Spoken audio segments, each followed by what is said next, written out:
La commission PM. La commission PM. Une mise au point du matin. Face à face avec Robert Pilote et le psychiatre Pierre Mailloux. La commission PM. Voici Catherine Gaudreault. À 9h11, la commission PM, on repart ça cette semaine. Ben oui, on vous souhaite la bienvenue sur les ondes du 106.9. Dans quelques instants, nous serons en Facebook en direct également. Bonjour, messieurs. Hello. Bonjour. Robert, Dr. Mailloux. Bonjour. Hello, hello. J'étais en train de lire en ondes la publication qui a été partagée par la famille d'Émilie Hull, jeune femme de 23 ans de Nicolet, qui s'est enlevée la vie le 29 mars. Et c'est à la demande, en fait, c'est la famille qui souhaite que les gens partagent. Jusqu'à maintenant, c'est repartagé beaucoup. Là. On est à 60 326 partages. Alors, ça vous donne une idée. Donc, une jeune femme qui s'est enlevée la vie, qui parle du mal de vivre. Robert, je sais que dans les dernières minutes, tu lisais le texte en question. Oui. Je regardais ça. Je me demande même si elle n'a pas elle-même publié son propre avis de décès. Avec une photo et tout ça, là, puis avec la lettre qui l'accompagne, ce que tu as lu tantôt. Puis c'est un beau cas pour Pierre Mailloux parce que tu en as lu un bout tantôt, Catherine. Dans cette longue lettre, elle fait référence à sa maladie mentale, à consulter des psychiatres, des psychologues, et puis finalement, personne n'était capable de mettre le doigt sur le bobo. Puis à la fin, je sais pas, es-tu allé jusqu'au bout, jusqu'à la conclusion? Oui. Tout à l'heure. Est-ce que tu peux en relire des bouts? Le dernier bout, à la fin, la conclusion, elle dit « La maladie mentale, c'est pas à prendre à la légère. Il faut la traiter comme toute autre maladie de l'organisme. C'est pas parce que c'est une maladie abstraite qu'elle ne mérite pas d'être prise en compte. » C'est les derniers mots qu'elle a écrits là, dans sa lettre. Puis, je sais pas, j'ai l'impression qu'elle lance une pointe à l'endroit du réseau de la santé, du système de la santé, qu'elle peut être capable de détecter son mal d'être, son mal de vivre. Elle a dit que personne ne la comprenait. C'est ce que je comprends de ses écrits. Docteur Mailloux, vous... il est possible qu'elle n'était pas malade, mais très souffrante, très bouleversée, très malheureuse. Alors, c'est pas pareil du tout. C'est intéressant, là. Expliquez-nous donc. Oui, la maladie psychiatrique, là, c'est la schizophrénie puis le trouble bipolaire. Les deux psychoses. OK.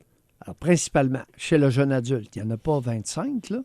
C'est la schizophrénie puis le trouble bipolaire, ou anciennement ce qu'on appelait la psychose maniaco-dépressive. Alors, est-ce que c'est de ça dont souffrait cette jeune femme-là?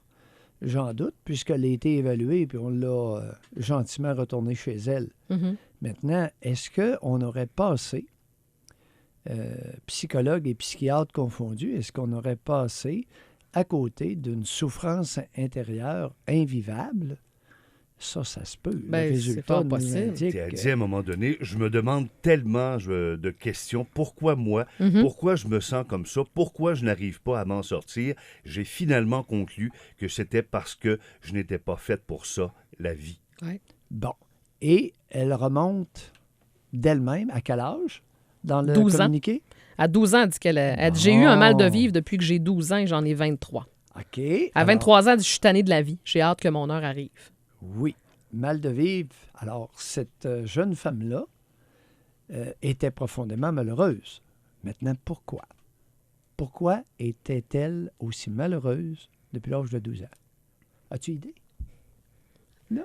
Anthony, qui est avec nous, qui est notre observateur du matin. Mais qu'est-ce qui peut rendre quelqu'un, une jeune fille malheureuse à 12 ans, d'après toi? As-tu idée? Un petit peu, parce que là, il n'y a pas de micro, docteur Mailloux. Attendez, là. On Passe-y le tien. As-tu idée, planche? Dis n'importe quoi. Ce qui te vient à l'esprit. Je me dis parfois, là, moi, c'est mon cas. Quand je trouve sur les réseaux sociaux, des fois, ça me met une mauvaise humeur. On dirait que décrocher puis juste lâcher ça, tu sais. Mm-hmm. Un bon 24 heures, tu sais. Oui. Ça fait du bien. Maintenant, Okay. qu'est-ce qui, à 12 ans, rend quelqu'un rempli d'un mal de vivre, malheureux? Qu'est-ce qui rend quelqu'un malheureux à 12 ans? Parce qu'elle, c'est ce qu'elle nous dit, là. Ouais. Et puis là, Il peut y avoir beaucoup de choses. Oui. C'est peut-être aussi le début de la préadolescence aussi qui pourrait commencer dans ce temps-là. Oui, alors l'adolescence rend quelqu'un, bouleverse quelqu'un, puis lui donne un mal de vivre. Tu prétends ça? Oui. Oui. Qui tu protèges en disant des choses Mais là, comme docteur ça? Mailloux, là, soyez... Non, mais d'après toi, Qu'est-ce que vous voulez dire par là? protéger. C'est pas facile. Non, je veux l'utiliser pour OK. démontrer que c'est pas évident. Non. C'est pas évident. C'est pas évident d'y répondre. C'est pas évident de pointer les causes d'un mal de vivre. Oui. Parce que Non, tantôt... je l'ai simplement utilisé. Il est ici en studio. Oui, oui. Elle Alors, formule les réseaux sociaux, l'adolescence, la crise de l'adolescence, tout devient un prétexte Ouais. Qu'est-ce qui se passe Ouais. à 12 Qu'est-ce qui s'est passé dans sa vie à 12 ans? Ou avant 12 ans. Bon. Non. Oh! On peut-tu partir de là? Oh! Alors, si on remonte à 12 ans, on pourrait même se demander avant 12 ans. Peut-être qu'elle Oh. aurait pu vivre un acte criminel quand elle était plus jeune. Bon, Ça alors peut être ça. peut-être qu'elle a subi un acte criminel. Mais as-tu vu le vœu qu'elle formule Mhm. dans sa lettre? J'espère vraiment que d'ici quelques années, il y aura des changements pour qu'enfin des personnes comme moi se sentent mieux dans la société et soient prises en charge le plus tôt possible. La maladie mentale, c'est pas à prendre à la légère, Ce Pierre. qu'on va faire, on va faire la pause. La maladie mentale ou la souffrance? Oui, mais voilà. Ou Il la- faut la- devancer. Bon, je pense que c'est ça. OK, on va faire la pause parce qu'il est Oui. déjà 9h17. Courte pause, puis on va continuer de réfléchir parce qu'en effet, je pense qu'on met pas le doigt sur le bon bobo. On s'arrête quelques instants. Attendez-vous à plus. 9h20, le temps file un petit peu. Je vais prendre le temps d'aller au téléphone. Une auditrice qui appelle, qui a des choses à nous raconter, mais juste replacer. On parlait d'Émilie Hull, cette jeune femme de 23 ans qui s'est enlevée la vie. Mais visiblement, elle avait tout planifié. Elle avait même publié un avis de décès, son propre avis de décès avant. Sur sa page... Le 2 avril. Sur sa page Facebook. Visiblement, c'est ce que je comprends. Tu sais, tantôt, on parlait de... Ça se peut-tu qu'on ne mette pas le doigt sur le bon bobo? C'est-à-dire que, tu sais, on dit le système, puis la maladie mentale, oui, mais la souffrance, c'était quoi la souffrance de base? Ouais. Quelle était sa souffrance? Sa souffrance à elle. Oui. Elle souffrait depuis l'âge de 12 ans. Pourquoi? Ouais. On peut Et comme te soulever, peut-être avant. Oui, avant, il s'est passé quoi? Puis je suis pas en train de trouver un coupable, c'est pas ça, mais il y a quelque chose. Ben, T'as ça pas va un mal dire- de vivre comme Ben ça non, pour... Oui, c'est ça, exactement. Il y a des limites puis c'est pour ça que tout à l'heure, gentiment, avec Anthony, j'ai posé la question. Anthony, qui t'essaye de protéger? Emblâmement Facebook, puis l'adolescence, etc. Pourquoi les parents existent? Ouais. Les amis autour. Aussi. Le réseau de la santé, visiblement, a rencontré quand même pas mal de monde, là, puis personne n'a rien vu, personne n'a pu... Ben, pas personne n'a rien vu. Moi, c'est pas là où je veux dire, mais il y a une souffrance qu'on on a de la misère à mettre le doigt. Il y a Kim qui est en bout de ligne, Ah, qui a des choses à nous dire. Bonjour, Kim. Bonjour. Bonjour. Regardez, moi, je suis quelqu'un qui a souffert, qui souffre encore du mal de vivre, mais je travaille vraiment fort, honnêtement. Là. Mais moi, je mets ça sur un peu. Je pense que on m'a mal outillé pour affronter la vie, honnêtement. Là. Aujourd'hui, je suis un peu pognée avec ça, là, c'est sûr. Là. Je suis un peu frustrée que mes parents avaient d'autres choses à faire. Là. Mais, C'est-à-dire, oui, je pense que- expliquez-vous. On vous a mal outillé, frustré après vos parents qui étaient Ben, occupés. parce que, Racontez, allez-y. moi, dans le fond, je fais passer tout le monde avant moi. Oui, Oui. oui. Je me laisse faire, tu sais. Fait que, tu sais, pourquoi on m'a pas appris justement à m'exprimer, à savoir qui j'étais, ce que j'aimais. Très bonne Ça, là, question. je l'ai appris à 20 ans, moi. Très Ça bonne va être question, là, mais Kim. parce que- Avez-vous des éléments de réponse à votre question? Moi, c'est parce qu'à 20 ans, je me suis aperçue que je savais plus que mes parents, ma mère, mon père attendaient, aimaient. Moi, je savais pas ce que moi j'aimais, mais les autres, je le savais ce qu'ils aimaient. J'ai plus de facilité à voir ce que les gens aiment que moi-même, tu sais. Oui. Fait que je pense qu'on m'a pas écouté, là.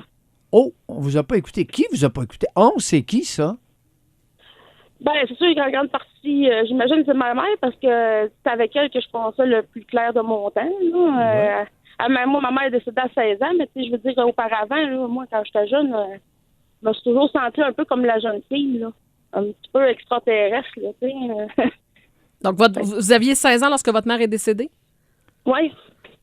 Et Mais ça- j'étais pas une jeune fille qui avait bien des amis, puis que, tu sais, qui était bien dans sa peau, là, avant ça. Là. OK. Quelle est votre explication? Vous avez... Ben, Oui, allez-y. Plongez. mon explication, c'est que je pense qu'on m'a pas aidé à apprendre qui j'étais, OK. puis qui j'étais, ce que j'aimais, apprendre à m'exprimer, à me défendre, au lieu de m'écraser. Voyons, puis c'est obéir, élémentaire, tu sais. ça. Comment vous avez pu ne pas apprendre à vous exprimer? Puis vous êtes toute jeune. Quel âge avez-vous? Ben là, moi, j'ai 39 ans, là. OK, ça Mais fait quelques des années années. que je travaille fort, là. J'en ai vu des travailleurs sociaux, puis des psychologues. Ben, Mais puis l'autre, qu'est-ce qui là, est Gabriel a arrivé? Ben oui, mais recommencé vous l'autre séance. exprimez. Vous exprimez puis vous défendre. Il est où le problème? Ben, c'est parce que des fois, ils veulent pas, tu sais, souvent, c'est facile de faire fermer la boîte à un jeune, là, tu sais. Racontez ça fait pas votre votre expérience. affaire, Comment on vous a fait fermer la boîte? Ben, tu dis pas ça. Ou, tu sais, ça fait de même. Ou j'ai pas été défendue dans certaines situations. Comme, mettons, moi, ma cousine, moi, quand j'étais jeune, elle prenait beaucoup de place. Puis, à un moment donné, elle a monté toutes mes amis contre moi, mais il n'y a pas personne qui m'a aidé là-dedans. Oh! Moi, je me suis écrasée pour pouvoir arrêter la chicane. Tu sais. Kim, un gros merci. Malheureusement, l'émission se termine. Bon merci beaucoup d'avoir appelé. Bon son de cloche, Kim, on lâche pas. Merci. Yes! Okay. Merci, Kim. Merci, bye. Merci, bonne journée à vous. Il y en a des éléments là-dedans. Absolument, il y en a beaucoup. Oh! Moi, je suis fascinée. J'aime tellement ça, vous voir aller comme ça. Là. Ça m'impressionne toujours. Non, mais il y a beaucoup, dans ce que vous dites, juste dans l'écoute, il y a beaucoup d'aide pour des gens comme ça. Puis je trouve ça courageux de sa part. Je salue les gens qui appellent dans ces moments-là. Messieurs, je pense qu'on va laisser faire les notes ce matin. Je pense qu'on va terminer ça là-dessus. On va poursuivre la conversation. Il y a beaucoup d'éléments intéressants là-dedans. Merci. Merci à vous deux. Dr Mailloux, dans quelques instants, on vous retrouve avec José. Robert, on te retrouve à 11h. Merci encore, Anthony. Merci d'avoir passé l'émission avec nous. Anthony Villemur, notre observateur, notre jeune de 16 ans. C'est bien le fun de t'avoir avec nous aujourd'hui. Serge, on se retrouve demain matin. Bye-bye. À demain, tout le monde. Bye-bye.